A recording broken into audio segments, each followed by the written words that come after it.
বিশ্বের শীর্ষস্থানীয় বিভিন্ন সময় যেসব বিষয় মনুষ্যত্বকে কলঙ্কিত করেছে নরবলি সেগুলোর মধ্যে নিঃসন্দেহে শীর্ষস্থানীয়। সেই খ্রিস্টপূর্ব সময়কাল থেকে শুরু করে এই একবিংশ শতকেও পাওয়া গেছে নরবলির বিভিন্ন নমুনা। তেমনি কিছু ইতিহাস নিয়ে সাজানো হয়েছে আজকের এই লেখাটি। কার্থেজ প্রাচীন বিশ্বে অন্যতম সমৃদ্ধশালী এবং একই সাথে ক্ষমতাধর অধিকারী ছিল কার্থেজের অধিবাসীরা। কিন্তু এরপরও তাদের মাঝে এমন কিছু অদ্ভুত রীতিনীতি প্রচলিত ছিল যা তৎকালীন অনেকের কাছে বেশ বর্বর হিসেবে ঠেকত। এর মাঝে অন্যতম ছিল শিশু বলি দেওয়া। বিশেষজ্ঞদের মতে স্রষ্টার সন্তুষ্টির অর্জনের নিমিত্তেই তারা সেসব করত। অন্যদিক দিয়ে ঘৃণ্য এই কাজটি তাদের জনসংখ্যা নিয়ন্ত্রণেও গুরুত্বপূর্ণ ভূমিকা পালন করত। কার্থেজের ধনী লোকেরা তাদের সম্পত্তির সুরক্ষার জন্য নিজেদের সন্তানদেরকে দেবতার উদ্দেশ্যে উৎসর্গ করত। অনেকেই অনুমান করে থাকেন 800 থেকে 144 খ্রিস্টপূর্বাব্দ পর্যন্ত যখন রোমানরা কার্থেজ দখল করে নেয়, কার্থেজের আনুমানিক 20,000 শিশুকে হত্যা করা হয়েছিল ঈশ্বরের উদ্দেশ্যে বলি দিয়ে। তবে এ মতের বিরোধিতাও করে থাকেন অনেক ঐতিহাসিক। তাদের মতে সেই শিশুদের অনেকে প্রাকৃতিক কারণেই মারা গিয়েছিল। ইসরায়েল বিশেষজ্ঞদের মতে নরবলি প্রচলিত ছিল প্রাচীন ইসরায়েলেও। সেখানকার অধিবাসীরা তাদের শিশুদেরকে পুড়িয়ে এবং বলিদানের কাজটি সারত। আর যে দেবতার উদ্দেশ্যে এমনটি করা হতো তার নাম ছিল মালক।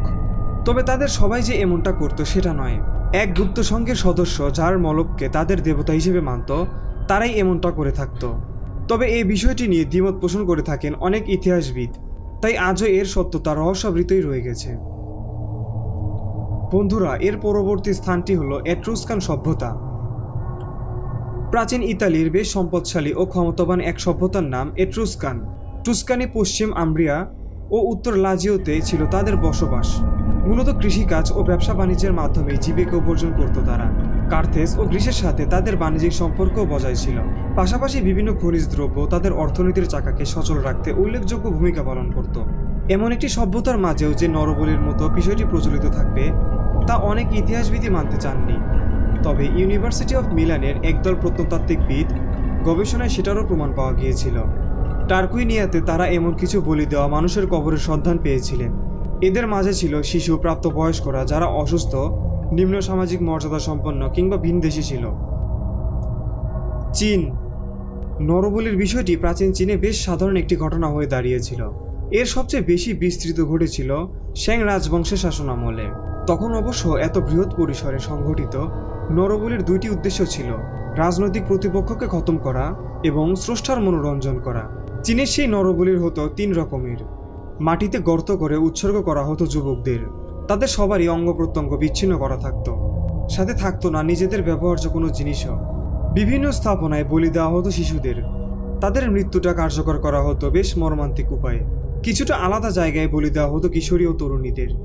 অবশ্য প্রথম 2 শ্রেণীর মতে তাদের মৃতদেহের করুণ অবস্থা হতো না। দুর্ভাগা সেই কিশোরী ও তরুণীদের মৃতদেহের সৎকার ঠিকমতোই করা হতো। বন্ধুরা, এরপরে যে জায়গাটি আছে তা হলো বর্তমান মার্কিন যুক্তরাষ্ট্রের একটি দ্বীপ হাওয়াই। এককালে হাওয়াইয়ের অধিবাসীরা মনে করত নরবলি দেওয়ার মাধ্যমে তারা যুদ্ধ ও প্রতিরক্ষার দেবতা কু এর আশীর্বাদ লাভ করতে পারবে, প্রতিপক্ষকে হারাতে পারবে নানা যুদ্ধে। এ আশায় তাদের মন্দিরগুলোতে চলত নরবলি, যেটিকে তারা বলতো হেইয়াও। সাধারণত বিভিন্ন প্রতিপক্ষ গোত্রের শীর্ষস্থানীয় ব্যক্তি যারা যুদ্ধে বন্দী হয়েছিলেন তাদেরকে বলি দেওয়ার জন্য বেছে নেওয়া হতো। এই জন্য সেই দুর্ভাগাকে কোনো কাঠের ফ্রেমের প্রথমে উল্টো করে ঝোলানো হতো। তারপর তাকে এমনভাবে পেটানো হতো যে তাতেই বেচারার প্রাণ পাখি উড়াল দিত। অতপর লোকটির নাড়িভুড়ি বের করে ফেলা হতো। বলি কিন্তু ততক্ষণে মাত্র অর্ধেক সম্পন্ন হয়ে গিয়েছে। এবার সেই মৃতদেহ হয় রান্না করা হতো কিংবা কাঁচা খাওয়া হতো। খাদকদের মাঝে থাকতেন পুরোহিত এবং গোত্রপতিরাও। বন্ধুরা, এরপরে যে জায়গাটি আছে তা হলো মেসোপটেমিয়া। বর্তমান ইরাকের অধিকাংশ, কুয়েত, সিরিয়ার পূর্বাঞ্চল, তুরস্কের দক্ষিণ পূর্বাঞ্চল এবং তুর্কি, সিরিয় ও ইরান ইরাক সীমান্তের অঞ্চলগুলো এককালে মেসোপটেমিয়ার অংশ ছিল। এখানকার অধিবাসীদের মাঝেও আবার নরবলির প্রভাব প্রচলিত ছিল। রাজসভার সভাসদবর্গ, যোদ্ধা ও চাকরদেরকে তাদের মালিকের সাথে কবর দেওয়া হতো, যেন পরকালে তারা তাদের মালিকের সেবা যত্ন করতে পারে। যোদ্ধাদের সাথে তাদের অস্ত্রশস্ত্র দিয়ে দেওয়া হতো। অপরদিকে চাকরদের মাথায় শোভা পেত পাগড়ি। অনেকদিন ধরেই ঐতিহাসিকেরা মনে করতেন এই লোকগুলোকে মারতে বিষ ব্যবহার করা হতো, কিন্তু পরবর্তীতে এই ধারণাটি ভুল প্রমাণিত হয়েছে। দুর্ভাগা সেই মানুষগুলোকে মারতে তাদের মাথায় বর্ষা ঢুকিয়ে হত্যা করা হতো।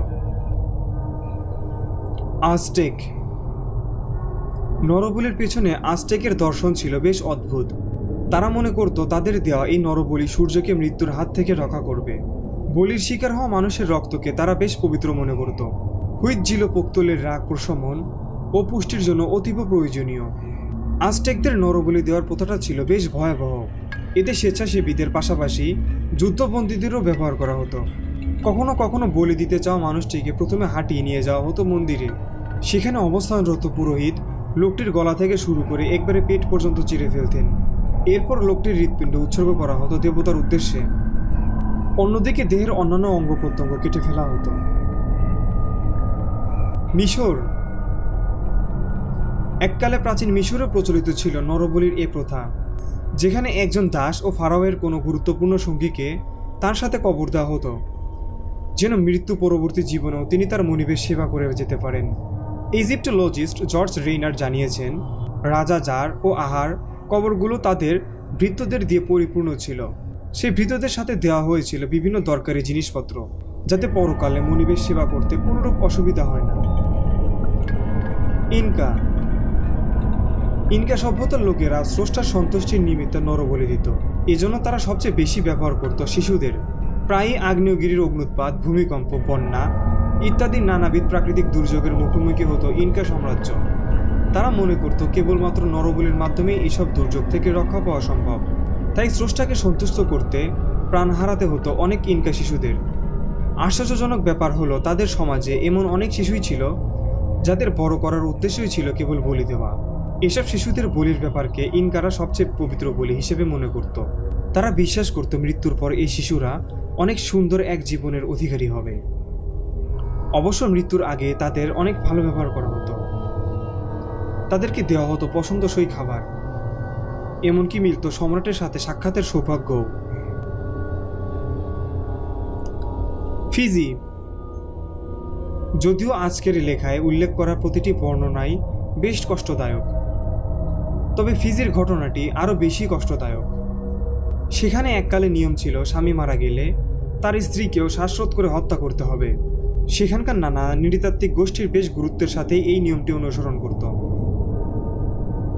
তারা বিশ্বাস করত স্ত্রীর কর্তব্য হলো ইহকালে পাশাপাশি পরকালেও স্বামীকে সঙ্গ দেওয়া। এজন্য স্বামীর মৃত্যুর সাথে সাথে তার সকল স্ত্রীকেই বলির শিকার হতে হতো।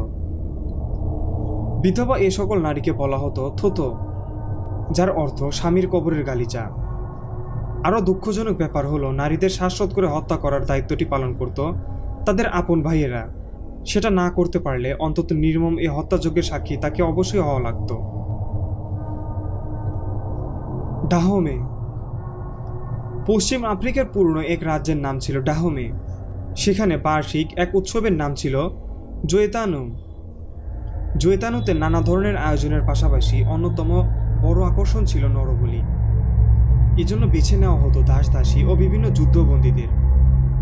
জীবিত ও মৃত রাজাদের সম্মানার্থে সংগঠিত এই নরবলি কার্যকর করা হতো মূলত শিরোচ্ছেদের মাধ্যমে। এটা এতই বহুল প্রচলিত এক চর্চা ছিল যে শুধুমাত্র এক রাজা শাসনামলেই আনুমানিক ৭,০০০ লোক এ জোয়েতানুর নরবলিতে মারা যায় বলে জানা গিয়েছে। মায়া।